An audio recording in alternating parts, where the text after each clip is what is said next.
נמצאים אנחנו בימים מיוחדים, ימי מלחמה. אנחנו מול סכנות, מול אויב. אנחנו בהמשך מאמצי ההאחזות שלנו בארץ ישראל.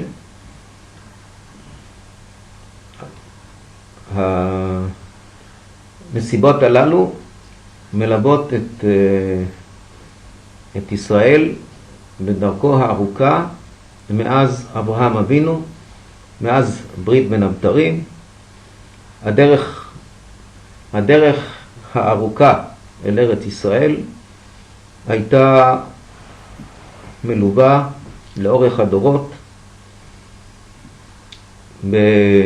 בייסורים, בעימותים עם כוחות של רשע, כמו שאמר הקדוש ברוך הוא לאברהם אבינו, ידוע תדע כי גר יהיה זרעך וכולי. והדברים מכוונים לא רק כלפי גלות מצרים אלא כלפי כל הגלויות, הדרך הארוכה, המיוסרת, המאומתת אל ארץ ישראל.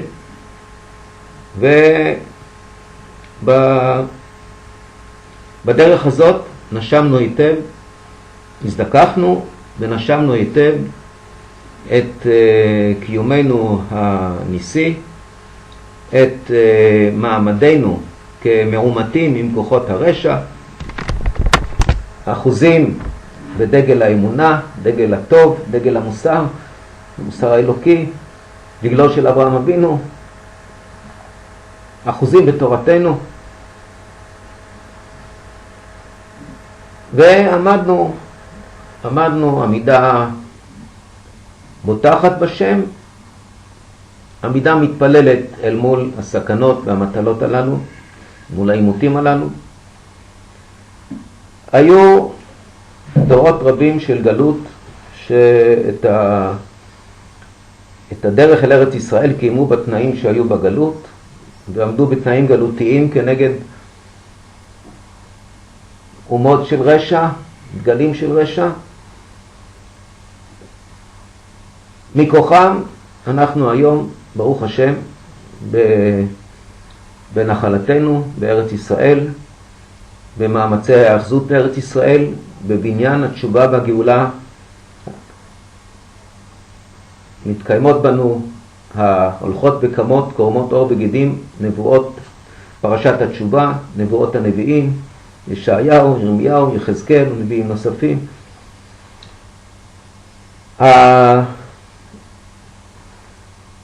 כולנו במדי צבא הגנה לישראל, בתוכם או עימם, על ידם, כולנו. והמדים האלה ממשיכים את מאמצי עליית תלמידי הגר"א, המעפילים, מייבשי הביצות, לוחמי מערכות ישראל. האחזות ברוח גאולתית, לב חדש אתן בקרבכם, רוח אמיצה, נחושה. אמיצה נחושה היה גם בגולה. כאן העמידה בגוון החדש, הגאולתי, ורוחנו ממשיכה בנחישות שלה להאחז, להילחם ברשע, לבנות את הבניין.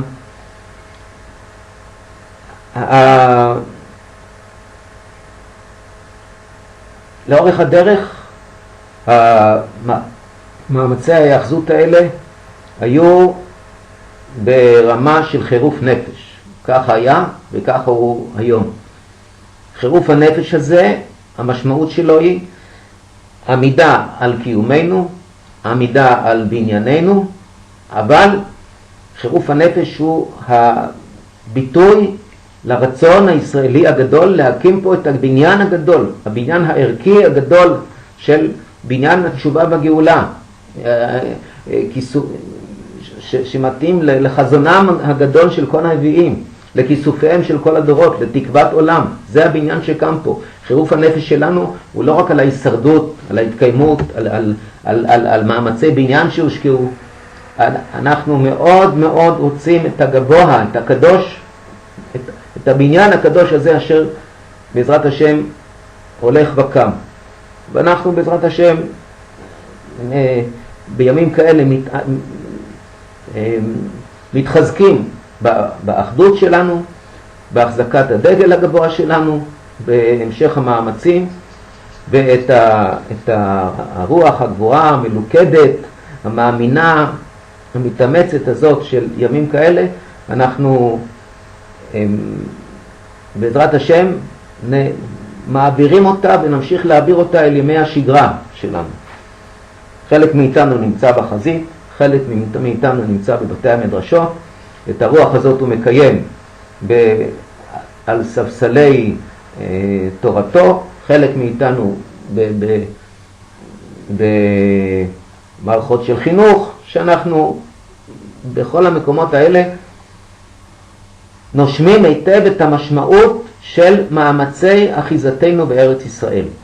המשמעות הגבוהה, המאמינה, הנחושה, הבוטחת, המתפללת, ובעזרת השם יהיה השם בעזרנו להכריע את האויב, להישאר בריאים ושלמים כולנו, ולהמשיך בשקידת מאמצי הבניין אשר